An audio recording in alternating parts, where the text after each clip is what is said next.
The Roman Emperor Augustus decreed that a census should be taken throughout the Roman Empire. This was the first census taken when Quirinius was governor of Syria. All returned to their own ancestral towns to register for this census. And because Joseph was a descendant of King David, he had to go to Bethlehem in Judah, David's ancient home.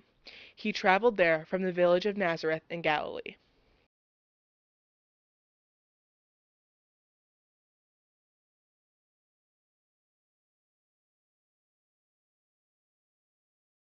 Joseph took with him Mary, to whom he was engaged, who he was now expecting a child. And while they were there, their time came for her baby to be born.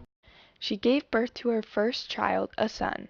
She wrapped him snugly in strips of cloth and laid him in a manger, because there was no room for them in the village inn.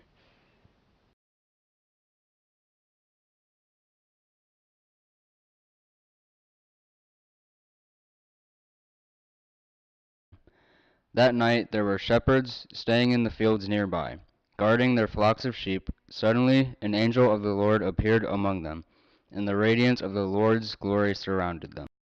They were terrified, but the angel reassured them. Don't be afraid. I bring you good news that will bring great joy to all people.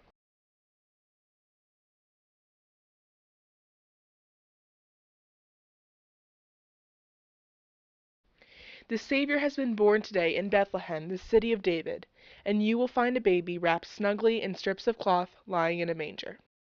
Suddenly the angel was joined by a vast host of others, the armies of heaven, praising God and saying, Glory to God in the highest, and peace on earth to those with whom God is pleased.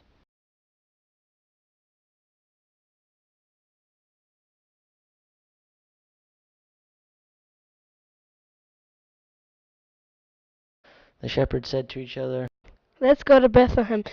Let's see this thing that has happened, which the Lord has told us about. They hurried to the village where they found Mary and Joseph, and there was the baby lying in the manger.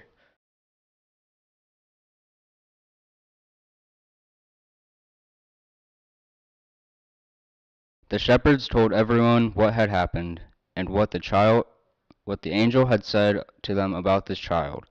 All who heard the shepherd's story were astonished. But Mary kept all these things in her heart and thought about them.